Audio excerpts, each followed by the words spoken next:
ouviu a voz de Deus hoje? Que tal ler a Bíblia antes de dormir? Como é bom a sua companhia. Vamos juntos ler a palavra do Senhor. Hoje começaremos a estudar a segunda carta escrita pelo apóstolo João. A segunda carta e a terceira realmente parecem uma carta. Tinha um tamanho certo da folha de um papiro, cabia certinho. Ela tem aquele que está escrevendo, para quem está escrevendo, tem uma saudação diferente da métrica da primeira carta. Como eu falei no estudo anterior, a primeira carta é muito mais um sermão poético do autor do que uma carta propriamente dita.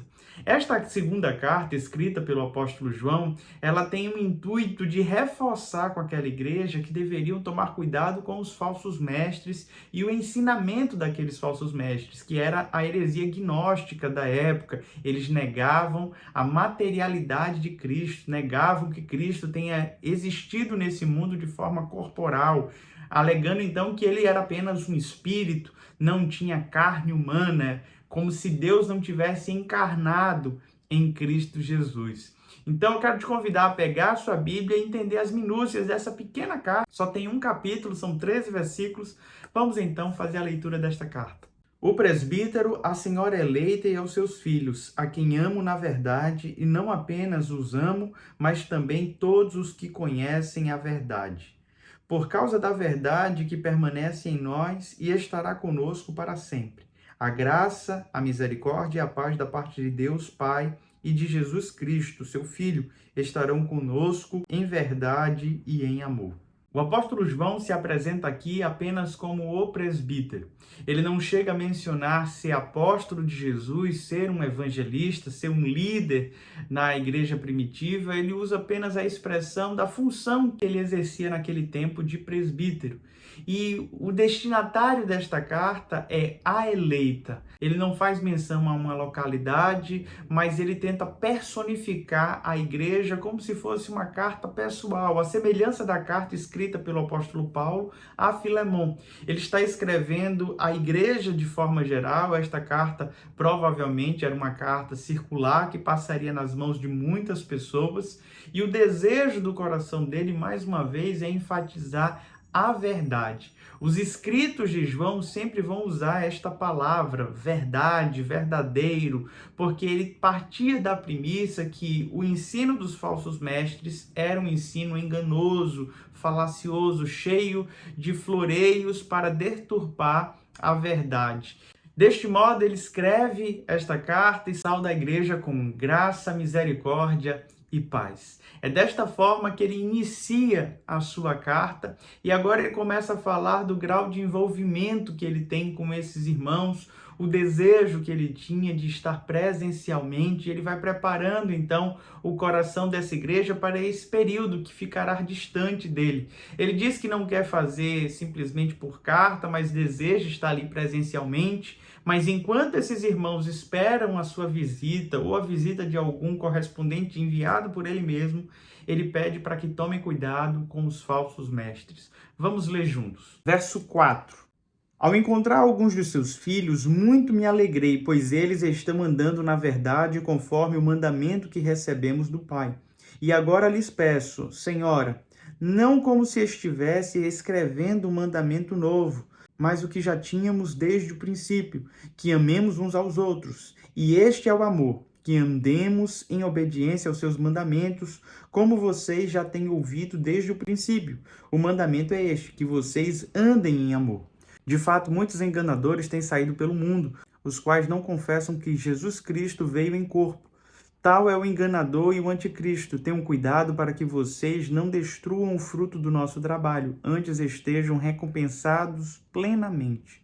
Todo aquele que não permanece no ensino de Cristo, mas vai além dele, não tem Deus. Quem permanece no ensino tem Pai e tem também o Filho. Se alguém chegar a vocês e não trouxer esse ensino, não o recebam em casa, nem o saudem. Pois quem o sauda torna-se participante das suas obras malignas. Tenho muito que lhes escrever, mas não é meu propósito fazê-lo com papel e tinta. Em vez disso, espero visitá-los e falar com vocês face a face, para que a nossa alegria seja completa. Os filhos da sua irmã eleita enviam saudações. O O apóstolo João muito se alegrou ao se deparar com alguns irmãos da igreja a qual ele pastoreava, lembrando que ele supervisionava uma rede de igrejas nos lares lá em Éfeso. E ele se encontra com alguns irmãos e percebe que eles estão firmados na palavra, nos ensinos. Isso traz uma alegria ao seu coração. Ele diz que eles estão andando na verdade. Ele faz mais uma vez o registro daquilo que ele já tem trabalhado tanto no seu evangelho como na primeira carta, a respeito do mandamento mais precioso, que é obedecer ao Senhor, vivendo a prática do amor um para com os outros. Ele reforça essa ideia mais uma vez a esta igreja, parabenizando e mais uma vez enfatizando que eles precisavam se esforçar para viver na prática deste amor. Ele então começa a advertir os irmãos com relação aos falsos mestres, aqueles que estavam negando a natureza de Cristo. E ele pede que esses irmãos não cheguem nem a saudar estes falsos mestres, que se encontrarem na rua não o cumprimente para não validar a ação destes homens, não recebam em suas casas. O que estava acontecendo naquele período? Vários falsos mestres gnósticos começavam a entrar nessas redes de igreja nos lares e eles pregavam numa casa e eles tinham uma grande eloquência, um grande conhecimento e conseguiam enganar muitas pessoas. Depois que eles pregavam naquela casa, eles iam em outra casa e o discurso sempre era: não, eu participei de um encontro na casa do fulano de tal. Uma vez que aquele irmão conhecia este tal fulano, ele recebia também em sua casa. Então, para acabar com todo esse movimento, o que é que João está dizendo? Ninguém receba estes homens em suas casas, pois senão vão estar validando para que eles continuem indo em outras casas. Quando passarem na rua, nem saudem eles, pois se vocês saudarem estes homens, vocês estarão validando as suas obras malignas também. Porque o que é que vai acontecer? A comunidade vai entender que você tem alguma afeição, alguma intimidade, que você tem algum relacionamento com esses homens. E era danoso aquilo que esses homens estavam ensinando. Uma vez que eles estavam falando a respeito de Cristo encarnado, negando a sua natureza terrena, eles estavam enfatizando também que todos aqueles que queriam viver uma vida de espiritualidade não precisavam se preocupar com a sua própria matéria, porque a matéria seria consumida, destruída. É aquele pensamento do mundo antigo, grego, que dizia que o corpo é a prisão da alma, a matéria é má, a matéria é ruim, e a alma, o espírito, é algo virtuoso que está aprisionado nesta matéria. Logo, tudo que acontece nessa matéria não tem nenhum valor, pois quando ela morrer, o espírito estará livre. Mas nós entendemos biblicamente que tudo que nós fazemos nessa terra, fazemos com tudo aquilo que somos. O próprio apóstolo Paulo vai dizer: glorifiquem a Deus com seus corpos, lá em 1 Coríntios, capítulo 6, no último verso. Então há um trabalho a ser feito por meio desta carne, por meio das minhas mãos, da minha boca. Esta matéria é importante. Eu não posso entregar os membros do meu corpo à promiscuidade, ao pecado e à iniquidade. E esses irmãos iam de casa em casa recebendo ofertas, denigrindo o evangelho de Cristo, logo que eles ignoravam todo o sacrifício, tudo aquilo que foi feito por Cristo Jesus corporalmente, e também incentivavam os irmãos a praticar pecados na carne. É por isso que o apóstolo João é tão veemente em condenar a participação desses homens em qualquer uma das igrejas nos lares daquela época.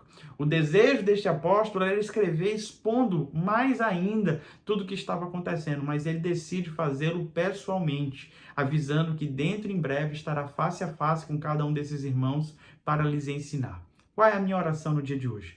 Que você possa viver em amor, que você possa viver na verdade e em obediência ao Senhor, e que você tome cuidado com essa persona do anticristo, que tenta negar o evangelho, que tenta fazer proselitismo e nos afastar da verdade.